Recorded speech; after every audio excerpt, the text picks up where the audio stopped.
ကျွန်တော်တို့နောက်ထပ်လုပ်ရမယ့် exercise တစ်ခုကိုကျွန်တော်ထပ်ပြီးတော့တိုးပေးထားပါတယ်တိုးပြီးတော့ထည့်ပေးထားပါတယ်เนาะများများလုပ်လို့ရှိရင်များများရအောင်ပါအဲ့တော့ဒါဟိုရှေ့ကဗီဒီယိုနဲ့အတူတူပါပဲရှေ့ကသင်ခန်းစာနဲ့အတူတူပါပဲအဲ့ဒါဘာလဲဆိုတော့ဒီမှာရှိတဲ့ပုံလေးတွေကိုကျွန်တော်တို့ A4 size အပြည့် print လာထုတ်မယ်ပေါ့နော် print ကိုရှင်မှာ print လာထုတ်ခိုင်းတယ်ဆိုရင်ထုတ်တတ်အောင်ကျွန်တော်ထပ်ပြီးတော့ဟိုပုံလေးထည့်ပေးထားတာပေါ့နော်ပုံမှန်ဆိုရင်ဒီပုံစံလဲလာချင်လာမယ်တခြားဓာတ်ပုံတွေလည်းဖြစ်ချင်းဖြစ်မှာပေါ့နော်အဲ့ရှေ့မှာလည်းကျွန်တော်ဓာတ်ပုံအပြည့်ထုတ်တာပါညာကြီးလည်းပြောခဲ့ပြီးသွားပြီအခုတော့စာလေးတွေပေါ့နော်စာကိုလည်းရှေ့မှာကျွန်တော်တို့ screenshot လုပ်ထားတဲ့ပုံတွေကိုကျွန်တော်တို့ A4 မှာနှစ်ပိုင်းထည့်တာရှိတယ်အပြည့်ထည့်ပေးတာရှိတယ်ပေါ့နော်ဒါလည်းသဘောတရားချင်းတူပါတယ်နော်โอเคအဲ့တော့ဒါလေးတွေက Facebook ကနေသူစေထားတာပေါ့နော်ဒါကျွန်တော်ရှိမှာအလုပ်လာရင်လည်းကျွန်တော်ဒါလေးထည့်ပြီးကောင်းမယ်ဆိုပြီးတော့ဒါသင်ခန်းစာတစ်ခုထပ်ပြီးတော့ထည့်ပေးလိုက်တာပါများများလုပ်လို့ရှိရင်ပို့ပြီးတော့နားလည်လွယ်တာပေါ့နော်အဲ့တော့ဟိုကျွန်တော်တို့ပုံမှန်ကိုရှိမှာဒီ print လာထုတ်တဲ့သူရဲ့ဖုန်းထဲကနေပြီးတော့မှကျွန်တော်တို့ကိုဖုန်းနဲ့ချိန်လိုက်ပါနော်ချိန်ပြီးတော့စပြနဲ့ကူပေါ့နော်ပုံလေးတွေစပြနဲ့ကူပေါ့ကူပြီးလဲကူပြီးရောကိုဖုန်းနဲ့ကွန်ပျူတာနဲ့ချိန်ပြီးသွားရင်အဲ့ပုံလေးတွေကိုကျွန်တော်တို့ကိုယ့်ရဲ့ set ထဲကိုကူထည့်လိုက်ပါနော်အဲ့တော့ Facebook တို့ Messenger တို့ကဆေးတဲ့ပုံတွေကကျွန်တော်ရှေ့မှာလည်းပြောခဲ့သေးတယ်တူတယ်နော်ဒီ Photoshop ကိုတစ်ခါလေးကြာရင်တန်းဖွင့်လို့မရတာများတယ်ပေါ့နော်ကျွန်တော်ဒီမှာဖွင့်ကြည့်မရအောင်တွေ့လားအဲ့တော့သူ JPG ဟိုဟာပုံရဲ့ format JPG မဟုတ်လို့ပြောနေတယ်ပေါ့နော်ဖွင့်လို့ရတဲ့ပုံလည်းရပါလိမ့်မယ်ဒါပေမဲ့ကျွန်တော်ကအဲ့လိုမျိုး Facebook တို့ပြီးတော့ Messenger တို့ကနေဆေးထားတဲ့ပုံတွေဆိုရင်ကျွန်တော်ကဒီ Photoshop တွေကိုတန်းပြီးတော့မထည့်ဘူးပေါ့နော်ဘာလို့လဲဆိုလို့ရှိရင် format factory software လေးနဲ့ကျွန်တော်တို့အဲ့ပုံတွေအကုန်လုံး JPG format လေးပြောင်းပြီးတော့မှထည့်အဲ့ဒါဆိုတော့ရတယ်ပေါ့နော်အဲ့ကျွန်တော်တို့ကိုယ့်ရဲ့ဆက်မှာ format factory software လေးစောင်းထားပါအဲ့တော့ format factory software လေးကျွန်တော်နှစ်ချက်နေပြီးတော့ဖွင့်လိုက်ပါမယ်ပြီးွားရင်ကျွန်တော် output folder ထဲမှာဘာမှမရှိသေးဘူးเนาะ okay အဲ့တော့ picture လေးကိုသွားပြီးွားရင် JPG စာလေးကိုနှိပ်မယ်ပြီးဒီပုံလေးတွေကိုလေ control A အားလုံးဆက်လောက်ပေးပြီးတော့ထည့်ပေးလိုက်ပါပြီးတော့ okay sorry option မနှိပ်တော့ step ပေါ့အားလုံးပြီးသွားပြီဆိုလို့ရှိရင်ကျွန်တော်တို့ရလာတဲ့ file လေးတွေက output folder ထဲမှာကျွန်တော်တို့ရောက်နေပါလိမ့်မယ်အဲ့ဒါတွေအကုန်လုံး control A နဲ့ select all ပေးပြီးတော့ Photoshop တွေကိုဆွဲထည့်ပါ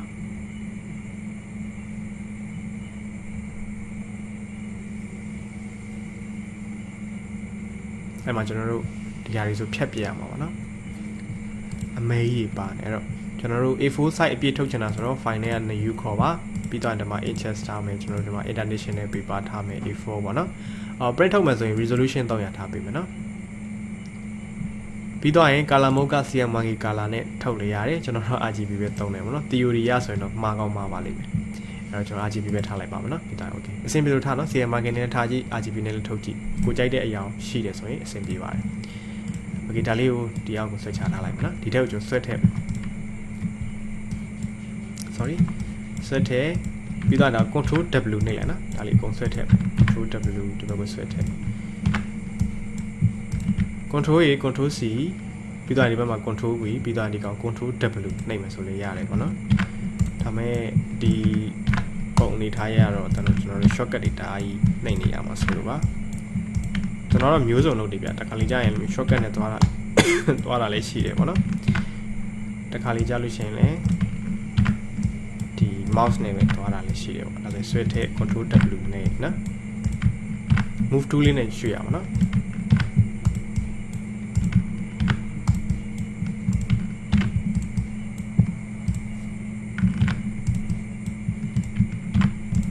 ဒါလေးတွေကလည်းမြန်လောက်တတ်အောင်လေ့ကျင့်ထားပါနော်တိုင်းလေး brown မြန်နေကြတော့မလိုပါဘူးကျွန်တော်တို့ဒါကြီးမနေဖို့လိုတာပေါ့နော်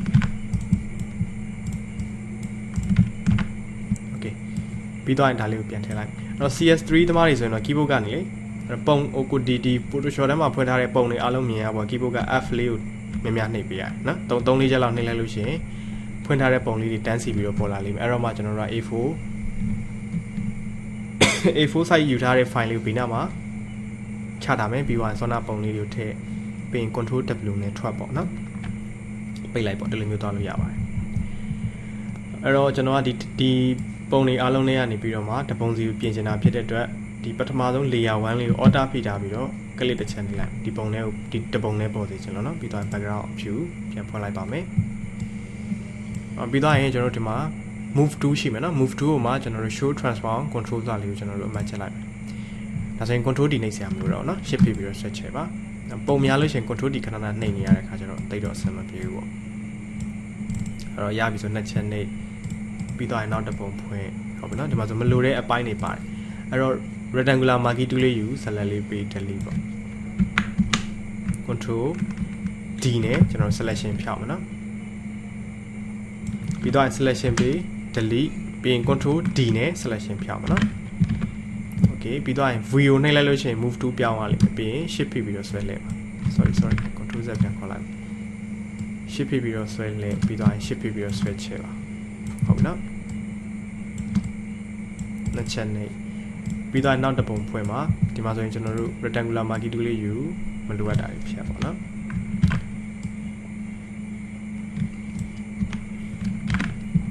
ပြီးရင် move to ပြန်ပြောင်းရင် keyboard က V ကိုနှိပ်နော်ပြီးရင် shift ဖိပြီးတော့ဆွဲချဲပါ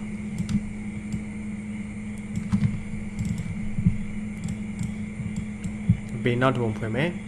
အဲ့တော့ဒီကောင်လေးက shortcut နဲ့သွားမယ်ဆိုရင် keyboard က M ပေါ့နော် M ကိုနှိပ်လိုက်လို့ရပါတယ်အဲ့တော့ select လေးပေး delete control နဲ့ D နဲ့ selection ဖြုတ်မှာနော်ပင်တာကြီးလည်းမလိုတော့ဘူး select လေးပေး delete control D move to ပြန်ပြောင်းမှာဆိုတော့ keyboard က V ကိုနှိပ်ပြီး shift ဖိပြီးတော့ဆွဲချဲပါဒါတွေကတကယ် sign နေမှာလောက်အောင်ပါဗောနော်ကိုရှိ print ပုံစံမျိုးစုံလာထုတ်ပါလိမ့်မယ်အဲ့တော့ဒါလေးကိုလည်း rectangular marquee tool လေးယူ select လေးပေး delete ပေါ့ control D ပြီးတော့ရင် shift ဖိပြီးတော့ဆွဲချဲပုံမှန်တစ်ပုံလောက်ဆိုရင်လေဒီ show transform control ကိုအမှန်မချက်ထားလိုက်ရပါတယ်နော် control D နဲ့တွားလိုက်ပါပုံတွေများတော့ control D နှိပ်နေရခဏခဏကျွန်တော်တို့ဖြစ်ဟိုနှိပ်နေရပါဆိုတော့လေမနှိပ်တော့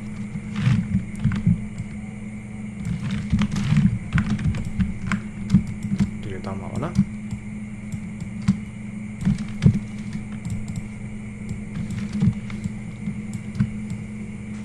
ဒါတော့ဘာမှပြင်စရာမရှိပါဘူး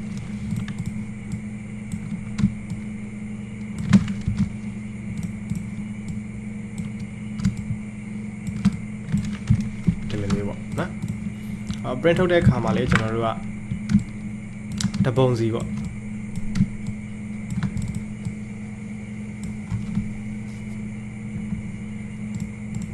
တပုံစီမျက်လုံးဖွင့်ပြီးတော့ကျွန်တော်တို့ print ထုတ်ပေးရမယ်ဟုတ်ပြီနော်ဟောဒီကောင်ကကျွန်တော်တို့ control D မှတ်နှိပ်တဲ့အတွက်အလယ်မှာနှစ်ချက်မနှိပ်လည်းရပါတယ်ကျွန်တော်မေ့ပြီးတော့ control D သွားနေ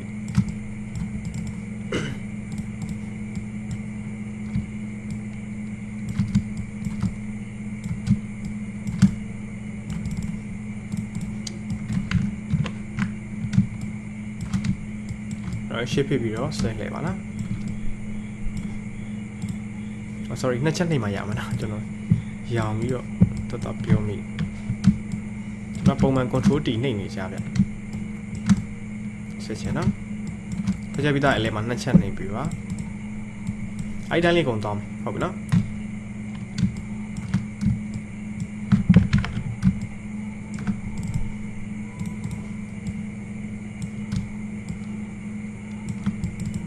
โอเคဒါဆိုရင်ဒါလေးကိုစမ်းကြည့်ပါနော်တကယ်လို့တချို့ပုံတွေကလေအယောင်လေးတအားတောက်နေတာဘာညာရှိတယ်ဆိုရင်ကျွန်တော်တို့ကအယောင်လေးကိုတင်ပေးလို့ရတယ် control L နဲ့နော် level ခေါ်လိုက်ပါ control L နဲ့ level ခေါ်ပြီးတော့ mid tone ကစားလို့ရတယ်ပြီးတော့ရင်ဒီက highlight tone ပေါ့ဒါလေးကိုလည်းကျွန်တော်ကစားပေးလို့ရပါတယ်နော်အဲ့တော့ကျွန်တော် print ထုတ်တဲ့အခါမှာမျက်လုံးတစ်ခုစီကိုဖွင့်ပြီးတော့ print ထုတ်ပေးရပါမယ်ဟုတ်ပြီနော်ဒါဆိုဒါလေးလေးလေ့ကျင့်ကြည့်ပါဟုတ်ပြီနော်အဲ့တော့ဒီဟာလေးကိုလည်းဟိုလေ့ကျင့်ပြီးသွားလို့ရှိရင်ကျွန်တော်ဒီ layer လေးတွေပေါ့နော်ကိုလုပ်ထားတဲ့ဟာဒီဘက် screen တစ်ခုလုံးလဲဟို screen shot လုပ်ပြီးပြလေရတယ်ပေါ့နော်ဒါလေးတွေကို JPG တော့မပြောင်းခိုင်းတော့ပါဘူးကျွန်တော်ဒီ screen တစ်ခုလုံး screen shot ရိုက်လိုက်ပေါ့ဒါမှမဟုတ်လို့ရှိရင်လည်းဖုန်းနဲ့တက်ပုံရိုက်ပြီးတော့ခါလိုက်လို့ပဲပြန်ပြီးတော့လေ့ကျင့်ခန်းလုပ်ထားတာလေးပြန်ပို့ပေးပါနော်โอเคဒါလေးကိုလည်းတစ်ချက်ဆက်ပါတကယ်လက်တွေ့မှာအသုံးဝင်ပါပါနော်โอเคဆင်ပြေပါစေ